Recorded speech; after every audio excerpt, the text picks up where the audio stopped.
Welcome to the very last session of Stella Live 2020, the online version. Thank you so much for joining us on this lovely rainy day. We've got Candice Brathwaite today joining us in a moment. I'm just going to let you know a little bit about what you can see on your screen.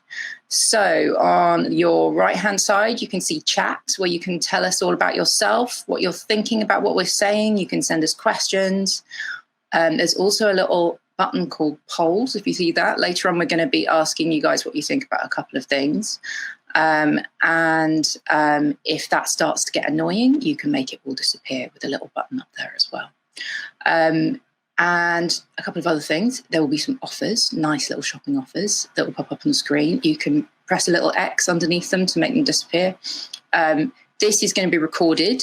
You can watch it again next week on the new Telegraph Live YouTube channel. It will all start to appear from Monday, as will all the other talks if you've missed those too. And that is about it. Enjoy.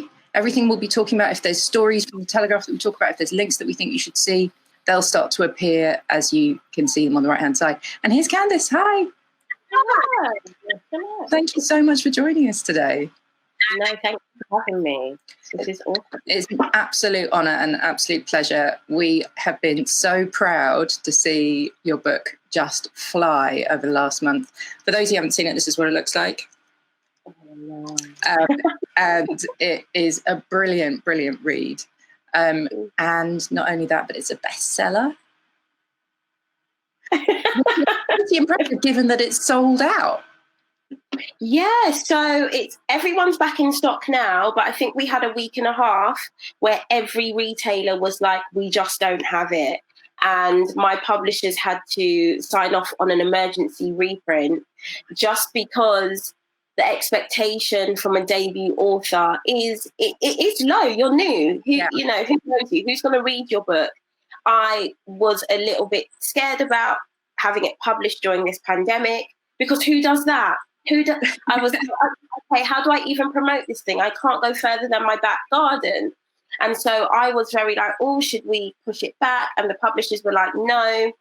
And then I'll be honest, what has amplified this book was definitely the murder of George Floyd. Yeah. Because the book is about Black British motherhood, so racism, microaggression, all of that stuff.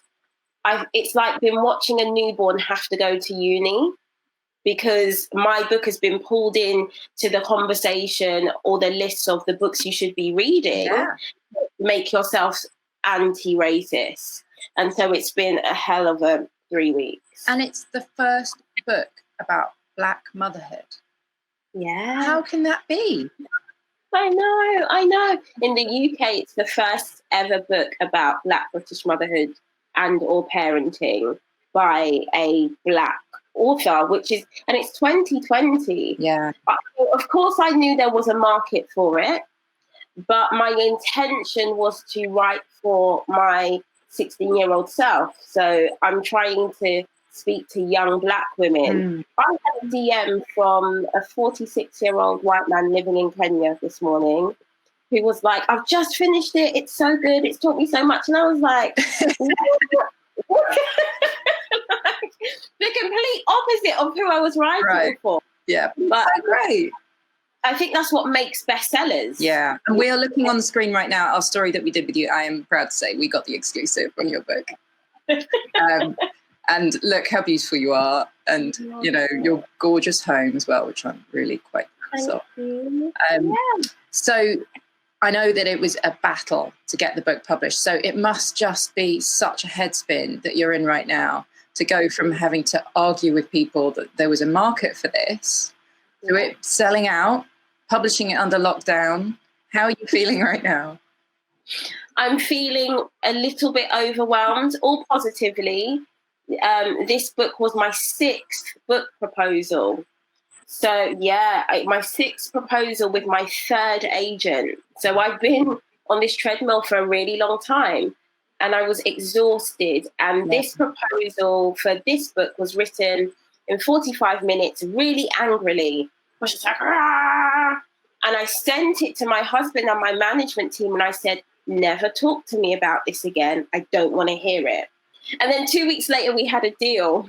No, but it was definitely an uphill struggle. And so looking back on the struggle, it feels nice to be coasting and for the material to just be connecting with people and me not feeling like I have to push it. Mm-hmm. Because to be fair, due to COVID, there are limitations. And so the people who have read the book, who are fans of it, have ended up being the biggest billboard ever, for which I'm really grateful. Yeah. And, you know, I knew some of what you talk about in the book. Obviously, you can't live in the world without knowing some of what you talk about, but I didn't know everything. And I think it's really the anger, like you say, that comes with being the mother of Black kids, being a Black mother in this country is so hard to bear. And then, you know, to get accused of being an angry Black woman on top of that, you know, when you have every right to be. So could you talk a little bit about some of the chapters that you know, the issues that you address? One of my favourite chapters is called Young, Gifted and Stabbed, which is a play on the famous song Young, Gifted and Black. But it looks almost with a scientific eye at knife crime, specifically within London. I am very obsessed about what's going on there and how we can help stop it. And the minute we found out that my son, who's now 2, was going to be a boy, we left London. And it left us in a lot of debt at the time. And we came away from our unit, our extended family. But I as a mother, I was just weighing up the pros and cons. And I thought, well, if I stay here and my son, for whatever reason, is stabbed to death, I'll never forgive myself. Debt, I can find more money. I can pay that off, you know. If I stay here and by 14, 15, 16, he's crossing the wrong street or he does end up getting groomed into a gang, I will never forget the moment when I could have made a different choice. And so the chapter Young, Gifted and Stabbed really tries to explore knife crime and make everyone see their positioning on that wheel, because I think in London's been so gentrified for various reasons. It can almost feel like knife crime is a them issue, not a you issue. It's not us. It's got nothing to do with us.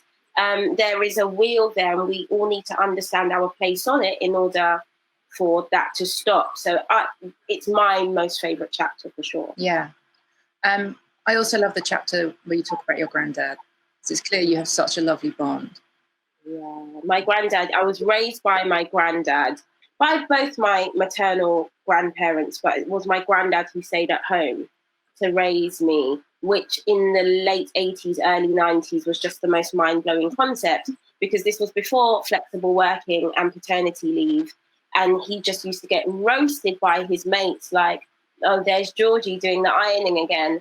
But it's just, that relationship with him is so firm.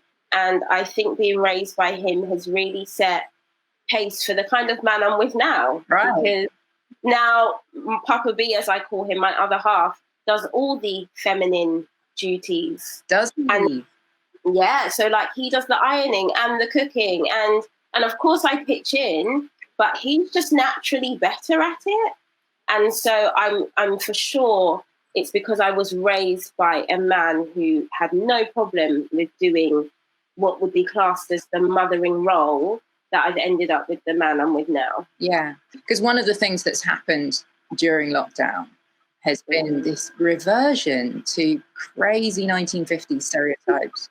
I put a piece on my Instagram last week and, oh my God, everybody piled in, written by Laura Bates, who wrote the book about everyday sexism and set up that site. And there were some shocking statistics in it. Mothers are doing 31 hours more housework right now per week than they were before. Even though men are doing more, they're still doing more. And they're doing more homeschooling, they're doing more childcare, they're getting 1 hour of uninterrupted work compared to 3 for the dads. And the really shocking bit is that the only households where things are generally equal are where both parents were working, but the dad stopped now and the mum's still working. It's just crazy. So what's your experience been amongst your friends? It sounds like it's very equitable in your house. Yeah, amongst my friends, it's definitely been the data you've just described. I have 2 a.m. WhatsApp messages from very angry women who are now still maintaining, not just because many of my friends, alongside being influencers or content creators, maintain full-time jobs.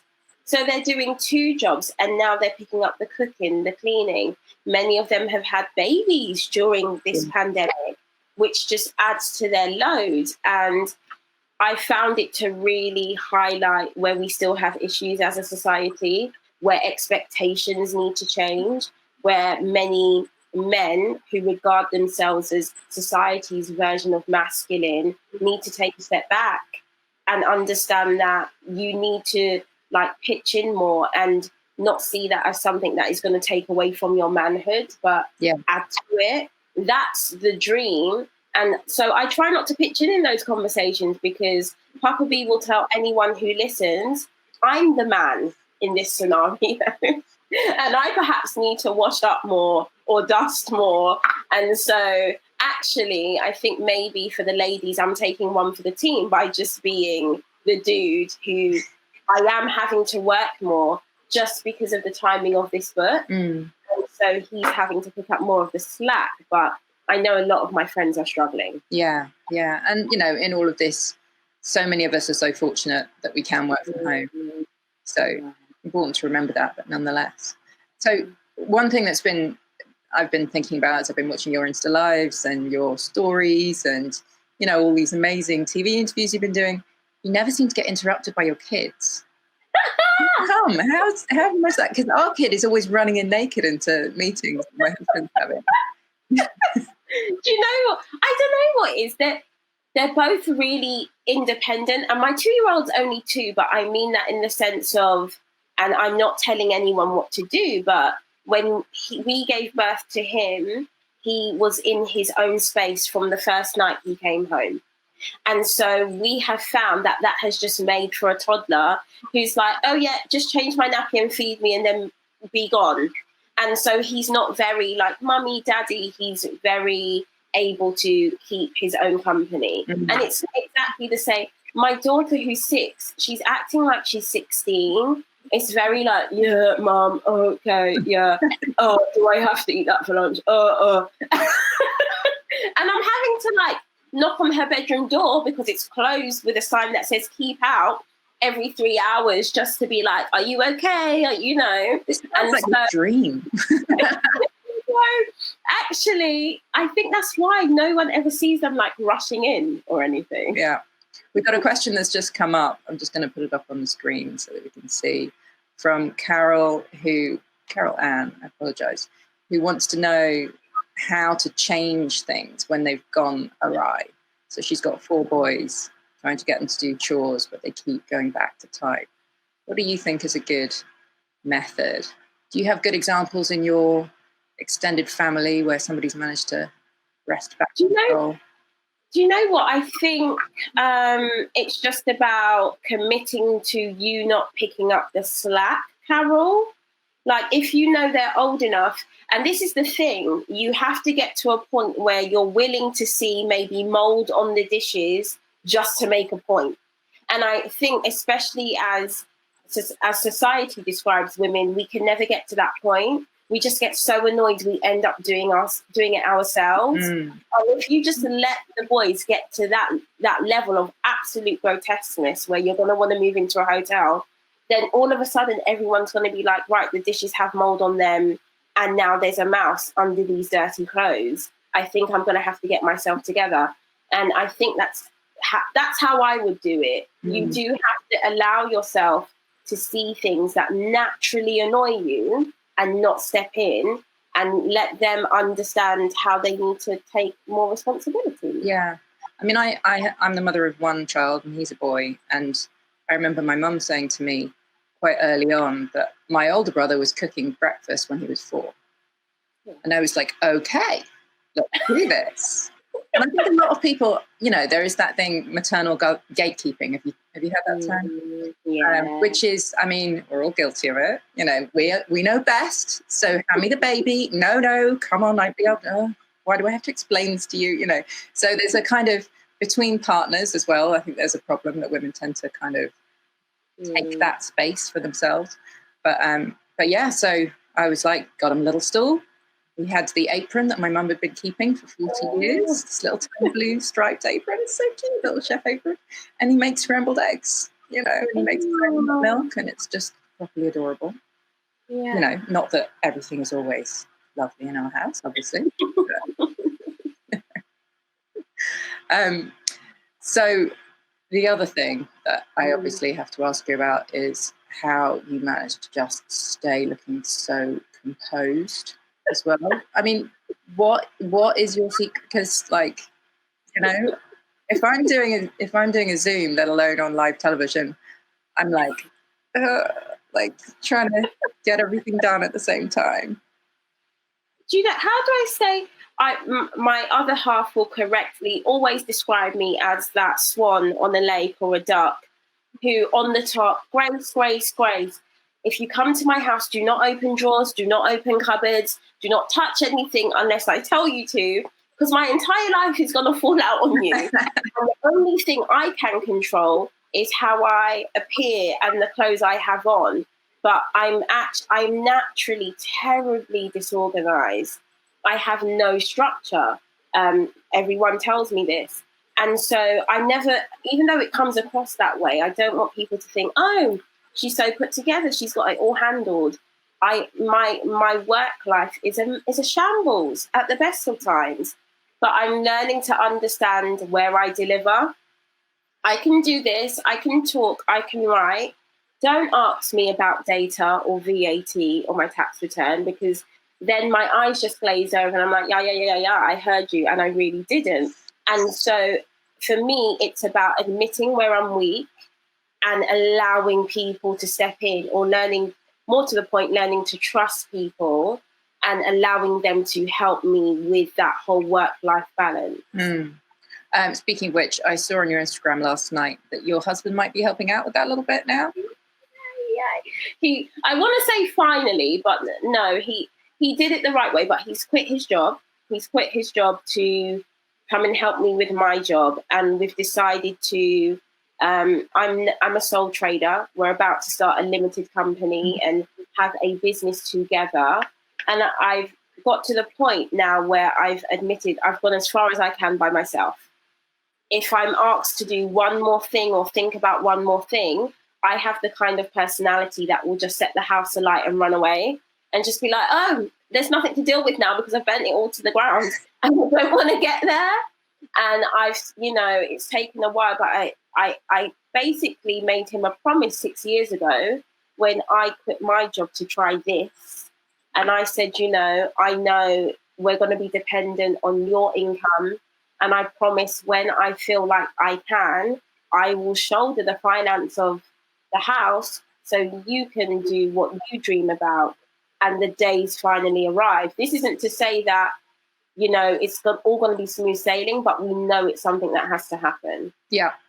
And how is it going to work, the working together and the being a couple? Have you talked about it? Have you talked about some boundaries?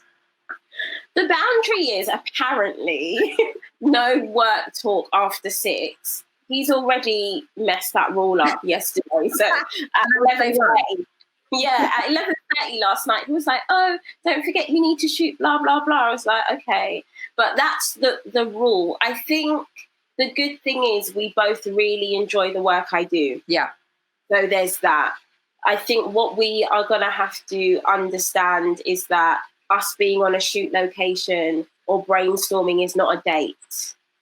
That's not, that's us working as business partners, but not being real life partners. So we're just going to have to play it by ear, I think. Yeah.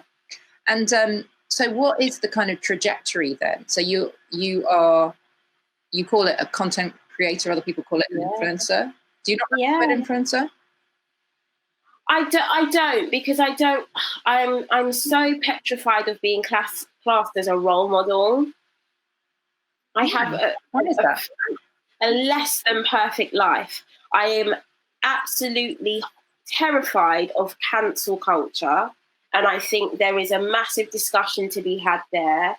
about the way we deal with people who have done things that we deem are wrong, because as humans, our moral compass is always changing or expanding. And so when we speak about influences, I just feel like if I make a tiny mistake, it could be the end of the road. And so I just don't like to use that term. And also, I've had the privilege of being part of campaigns and businesses that I think the tag influencer just doesn't fit. The work I do with Make Motherhood Diverse has allowed me to consult for brands and to find women and people who will make their campaigns more diverse. So I just feel like the term influence is a little bit narrow for the overall dream.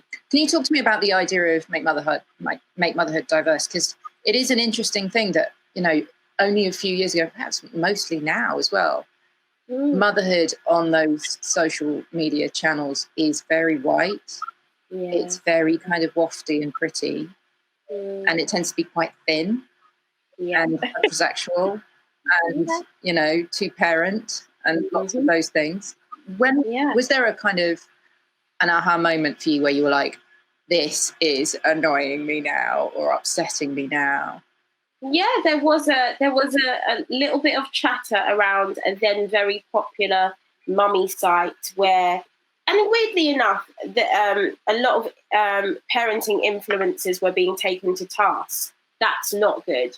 But what I took from that conversation, who was being discussed, is they were all white. They were all middle class. They were all wispy and wafty and all of that.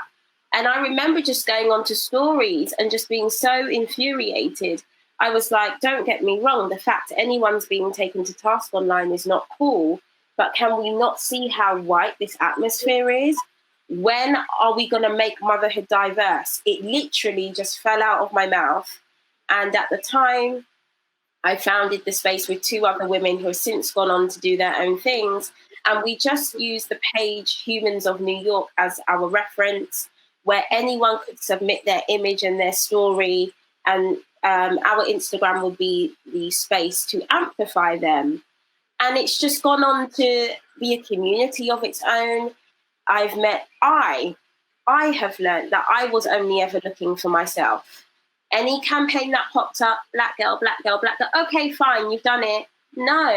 No disabled mums or parents, none in same-sex relationships, parents or mothers who have adopted, none of it. And so running Make Motherhood Diverse has just opened my eyes to how many women and people are still missing from the atmosphere. Whilst I'm really proud of what Make Motherhood Diverse has done, it's still really niche. It's still really small. And whenever a massive brand is going to run a Mother's Day campaign, they knock on our door first. And whilst that's a compliment, it's also kind of like, right, we're still not getting this right. Because Make Motherhood Diverse can't be the only space you come to feel like you can get this done correctly. I mean, I'm an adopter, and up there's one of those little offers we talked about. I'm an adopter, and I so rarely see anything in the media. And I think, part of the reason might be that lots of adopters like me, like my family, we have to kind of operate with a certain eye towards the security of our child. So there's a certain amount of that as well.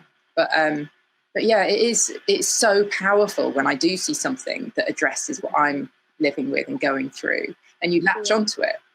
So, and to see yourself reflected and the things that you think about reflected is an incredibly emotional thing. And it brings us back to your book, to have all those issues discussed is so powerful. Are you getting lots of messages from white mothers as well who are reading it and find something in there that they just hadn't thought about before? I'm overwhelmed with messages, and most of them I can only quickly read, and then my son's called me and I've run off again. And that's the point, because all of the messages just seem to end with, you've opened my eyes, I'm going to get to work. And that's the point. I don't think there needs to be like these ongoing conversations or forums. It's like every chapter of that book starts with data, because as a Black woman, I'm used to being questioned. I'm used to being asked, well, isn't that all in your head? Are you sure? So let's start with the facts. Yeah. And then I'll follow up in this chapter with my lived experience. And then the rest is up to the reader. And I'm really grateful to white women right now for not just rolling out this expectation of education at my door. Yeah. It's like the tools are there. Please go and help yourself. I know the rest you can figure out. And that's been the vibe. And I'm very, very grateful for that in this moment. Yeah. Rennie Edo-Lodge, whose book, if people haven't heard of it, is absolutely storming the bestseller list at the moment. It's the first book by, I think it's not just a Black woman, but by anyone in a very long time to be at the top of both the non-fiction and the fiction lists. It's incredible. Yeah. And she talks about the question, which is, what can I do? And she's so bored of being asked that question. Go and find out. Go and read, educate yourself. And it's so great that it's patently what people are doing right now. You can see across every time you open a newspaper, you can see that this company or that university or that institution has gone, oh, hang on, we've got a problem. Yeah. And, it's no longer acceptable to just think, we'll deal with it later. So it's an exciting moment, I think. Yeah, I am. A movement rather than a moment, right? Yeah, that's the tagline. And I'm just doing what I've always done, as are most Black people who are considered or viewed as activists. Prior to this moment, I never thought that at all. I didn't think filming stop and searches that disproportionately happened to Black British boys was an act of activism. I just thought, this is really rubbish. And if I have even a slight platform, I want to share the imbalance here. And now a lot of people view me as an activist. That's great, but we have to remember that the Black activists that we've now all rushed to follow have nuanced lives, and we're varied. And the hope is that you just don't follow us or them thinking all we have the time to do is reiterate racism or the injustice that's been put upon us. I like shoes. I love bags. And so, there will be time for the important, uncomfortable discussions, but 70% of the time it's bags. Speaking of which, it's quite a collection you've got up there. We've got a poll. I don't know if people can spot the little button that I mentioned up on the right-hand side about whether you've been shopping yet. Have you been back to the shops yet, Candice? I think you have. Yeah. How crazy has it been? It was so quiet.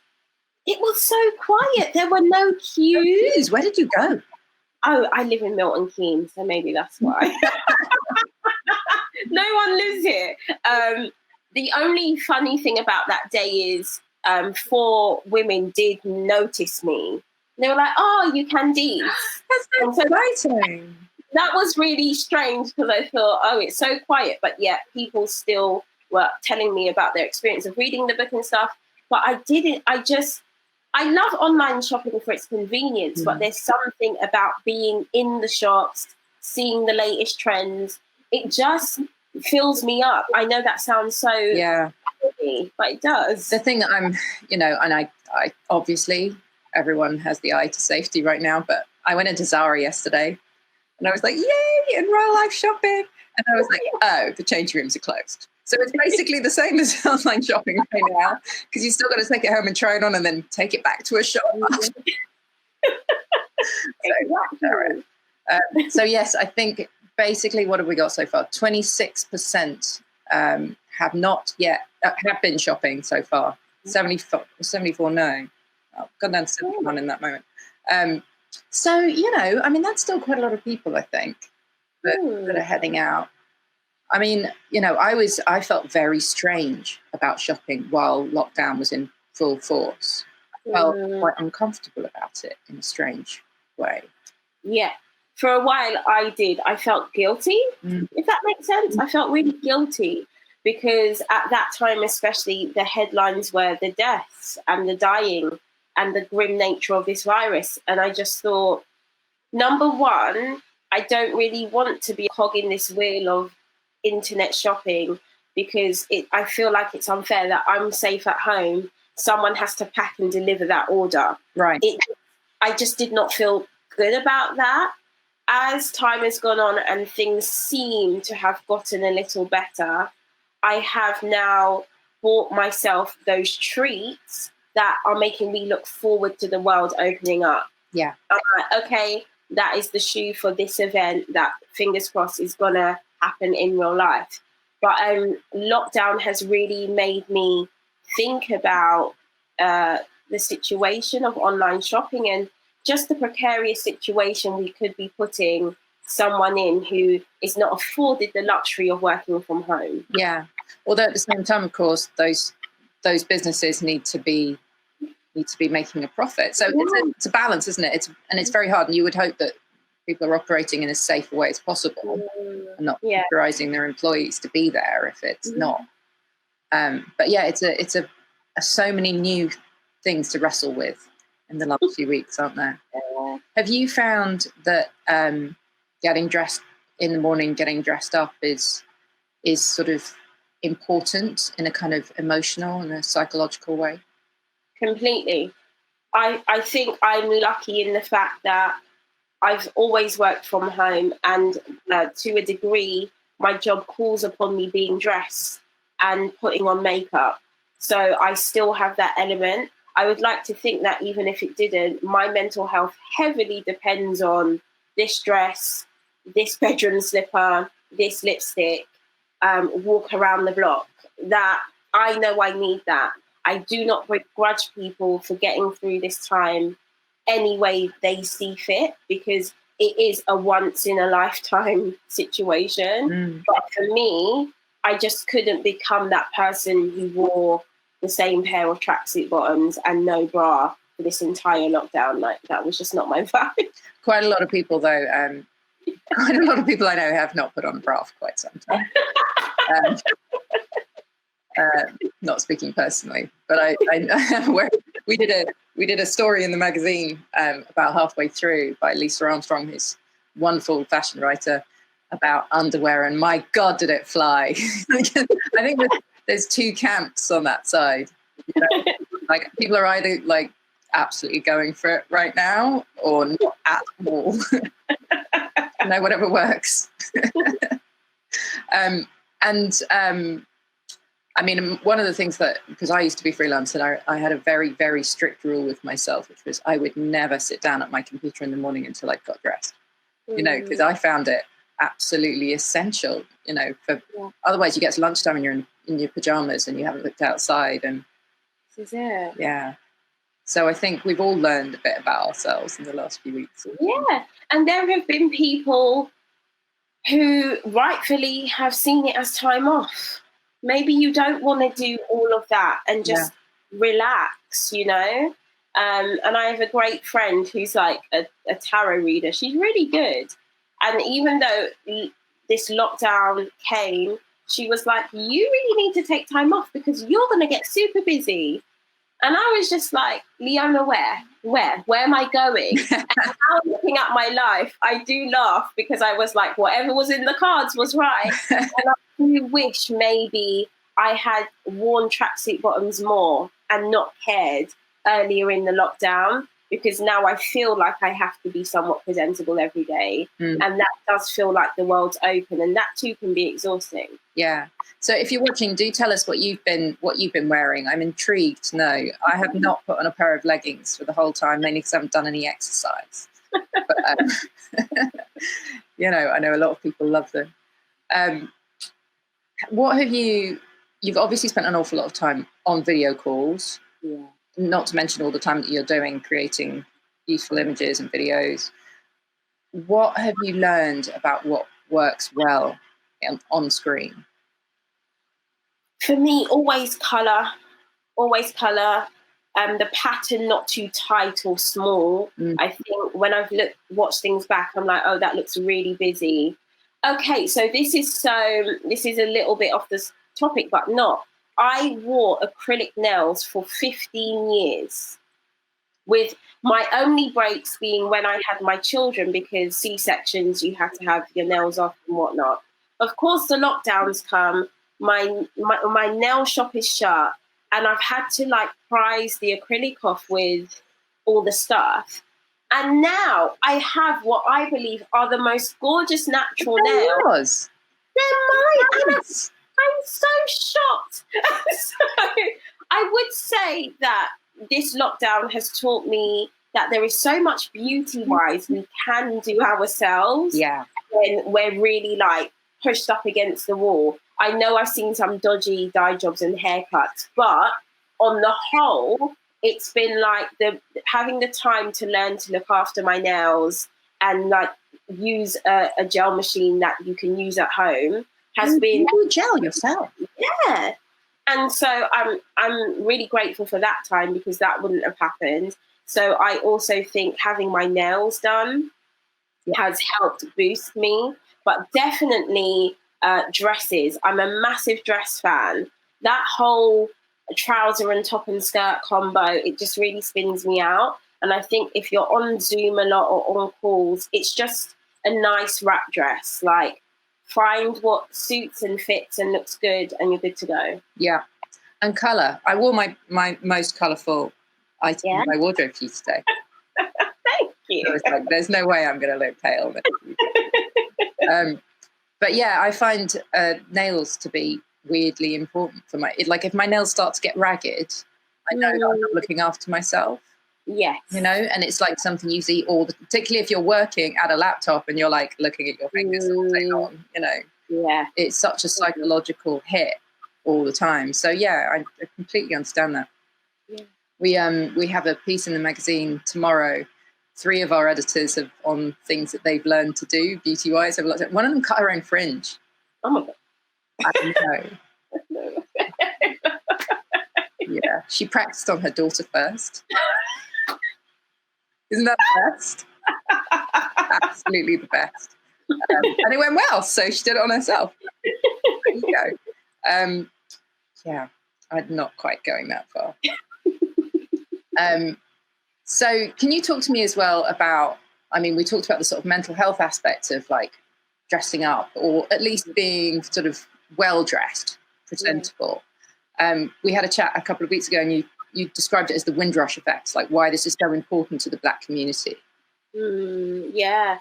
So when the Windrushers came to Britain, most of them had no money, but most of their parents and grandparents were amazing seamstresses and made the most incredible outfits. And my granddad specifically always used to tell me coming up, if you don't have £1 in your pocket, no one should know it. And so there is just this idea in the Black community that whilst you can't buy yourself out of your Blackness and erase racism, you can appear to be of a higher class. And that is the idea behind the saying your Sunday best, always wearing your Sunday best. And so I think that has stuck with me always. Mm-hmm. I'm just hardwired to always seem to, and it's easy with my hairstyle, but not have a hair out of place, always have my nails done, because my granddad came here with nothing and all he could do was look sharp and have people see a Black man, but also give him just an inch more respect because he looked really presentable. And I feel like the Black community still really heavily depends on that. Yeah, yeah. But it's an interesting one, isn't it? Because I think there's a lot of judgment. If you don't understand that angle to it, there's a lot of judgment about the amount people spend on trainers, or, you know, designer clothes, Nike gear, you know, all of that stuff. And it's something that Ta-Nehisi Coates writes about in his book as well, that like you see these Black boys on the street corner and they're like wearing their armor, really, is what it is, because underneath there's so much fear. And I think it's, you know, that's another side of this.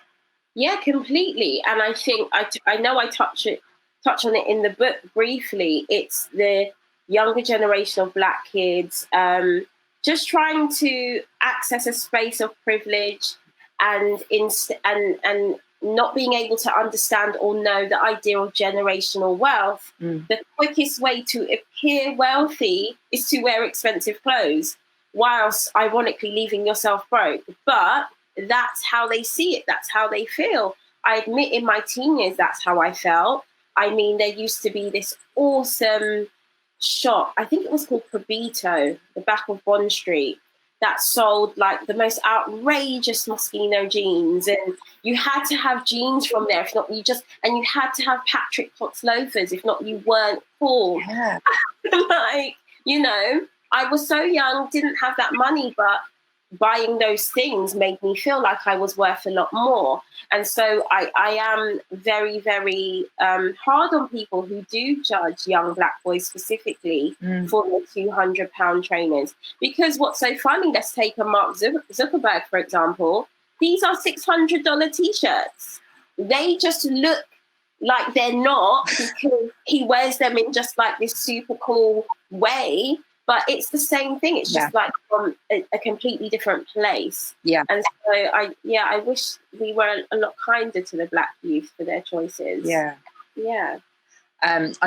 You've taken me back to my secondary school experience, and I remember like the middle class mainly white kids wearing ripped jeans and like baggy shirts, and the Black kids who, you know, were from the other side. They were wearing the smartest jeans and the smartest trainers and the coolest. You know, it was so fascinating, like the really sharp divide between the two looks. Yeah. So we are in basically the last weekend of lockdown. What is the thing that you're most looking forward to? My friends. I just miss. And it's really weird. When the world was open, I'm a Pisces. I don't like seeing my friends. WhatsApp is fine, but now I just want to sit in a pub garden or at a bar with my friends and see them and talk. Like that's all I want to do. I miss the cinema. And I just think we cannot forget this moment. It will be hard to, but we really need to remember when it was all out of our control. Yeah. It always is, but when it was very blatantly out of our control. And I'm learning to not be flippant about the time I'm privileged to have to spend with the people I love. This has been really hard. I love the people I live with, but oh my word, I just need more. I was in the office yesterday, first time in the office in weeks, and I'm betraying some confidences here. But the women that I was sitting with, we were all like, "Do you just hate the sound of your husband's breath and the way he chews?" And it's like we're all so sick of each other. Really. I have another poll as well, which is about what you want to do next fashion-wise. So if there are people up there, like, are you desperate to get dressed up, or are you just loving the athleisure right now? What about you, Candice? Are you? I mean, you have been pretty dressed up throughout. Yeah. You're now desperate for a break so you can get into the cracky bottoms. No, I still love dressing up. I love dressing up. I'd love to like be dressed up more. Like somewhere to wear a glitzy shoe to, that would be cool. Seriously, these backyard barbecues that we're all doing, standing at like 2 meters apart, are just going to be the most dressed up things ever. I'm going to get my highest heels on. I haven't worn in 15 years. I've got like silk maxi dresses that are, you know, ready for a red carpet. They're going to be waltzing into somebody's, you know, back garden. It's going to be ketchup down all our best clothes, isn't it? So what's on the agenda for next weekend? What are you going to do? What's on the agenda? I might go and see a friend, my dear friend and her daughter. I miss them. So I think that's what I'm going to do. We also are perhaps going to do a little UK getaway, hopefully. Yes. Yeah, which I've never done before, funnily enough. But with certain travel limitations, I'm like, okay, let's explore closer to home. Really looking forward to, say, a week's break, a proper break. Yeah. That would be great. That sounds lovely. Well, listen, thank you so much for your time. It's been an absolute pleasure talking to you. To remind everyone, if you missed a bit of this, if you missed any of the other talks, you can go to our brand new YouTube channel, Telegraph Live YouTube channel from Monday, where it'll all start to be uploaded. We are going to have loads more content on beauty and fashion in the issue tomorrow, so out to a newsagent, dare to go to a newsagent and buy it. And also there's lots on our newsletter, which is telegraph.co.uk/Stella Daily. Comes out every day. Candice, you've been an absolute star. Thank you so much for sacrificing your rainy Saturday to be here with us. Thank you for having me. It's been awesome. Thank you. My pleasure. And we hope to have you again in the magazine sometime soon. Now that you're a huge star, please don't forget about it. As if. I know how this goes. We'll be calling you for Stella Live 2021 and you'll be like, yeah, I'm over this now. No. I only do Goop these days. No. I'll be reminding you of this conversation when we get to that. No, I'll be there. You guys have been so gracious to me. I'll be there. Our pleasure. So just one more time, if you haven't read it, this is a great book. Buy it for the mothers in your life. It's a wonderful read. And thank you again.